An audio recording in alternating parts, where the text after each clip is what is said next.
mean, there's no sensible person who thinks that, God forbid, if something happened to the president, we would want Sarah Palin running our country. I mean, I don't even think the first dude would have that position. The press does need to dig into this woman's record because it's, I think, appalling, and the notion that she could be our president scares the hell out of me. George Bush is John McCain's running mate. He's got a 26% approval rating, and John McCain votes with him 91% of the time. And people on this network, on this show, in this interview, are saying with a straight face that John McCain's a maverick because 9 times out of 100 he votes against Bush.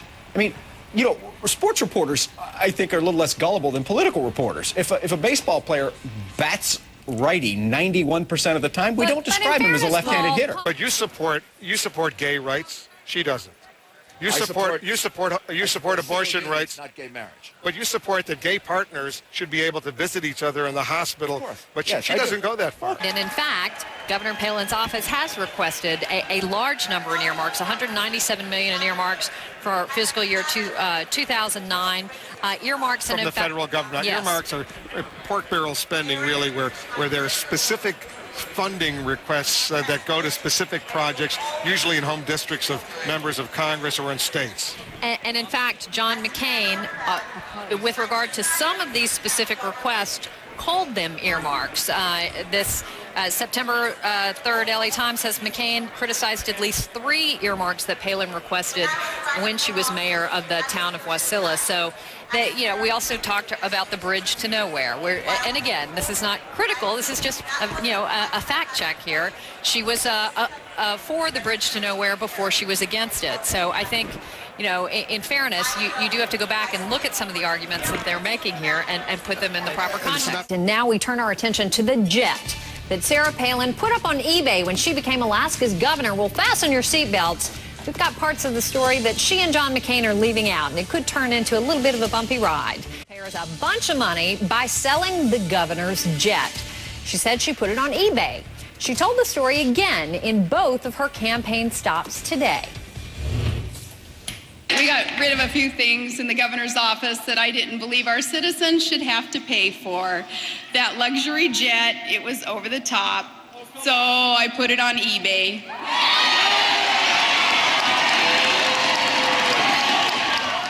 Now, John McCain likes that story a lot, too. Here's what he said at this morning's campaign stop in Wisconsin.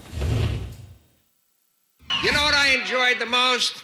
She took the luxury jet that was acquired by her predecessor and sold it on eBay. And made a profit. And made a profit. So, no bias, no bull. Here's what neither Palin nor McCain is telling you. When she put the jet on eBay, it actually didn't sell.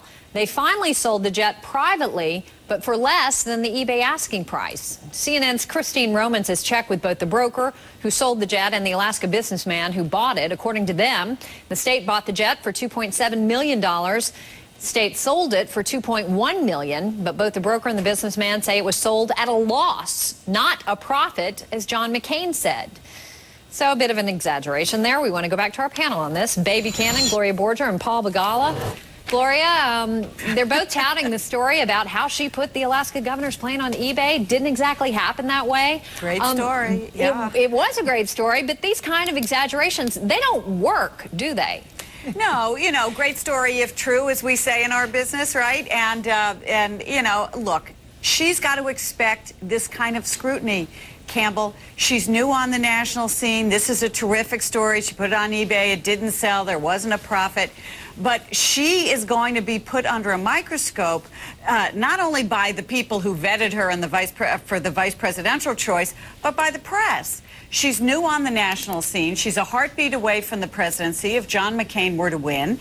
And these are the kinds of stories that if they come out and it's kind of a drip, drip, drip, and there's an exaggeration here and something there that's a problem, that could be a problem for her. Bae, she also, Bae, well, let me ask you, because she also told Congress, no thanks to the bridge to nowhere. That's been a line in every one of her speeches, too. If you look at her record, though, she supported it when she was running for governor. She supported that bridge to nowhere before she was against it. Does that line sound at all familiar? But here's what bothers me more, and the press has ignored this, and I don't know why. She said, let me quote from her speech, To the families of special needs children, I pledge to you that if we are elected, we will have a friend and advocate in the White House. This is a mother of a special needs baby who heroically chose life to give that Down syndrome baby life, who is also the aunt, we learned from Kira Phillips reporting in Anchorage, of another special needs child. And yet she cut funding for special needs education by 62%. It was $8.2 million when she came in. She cut it down to $3 million.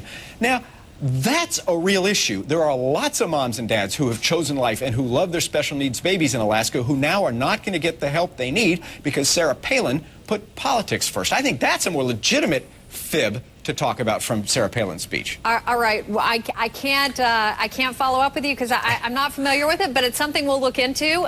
To Gloria. I'm sure you will. I know. Of course we will. You know, she's running for the vice presidency of the United States, Bay. Yes, the press has every right to look at her record. The world's energy supplies, or that terrorists might strike again at the Abqaiq facility in Saudi Arabia.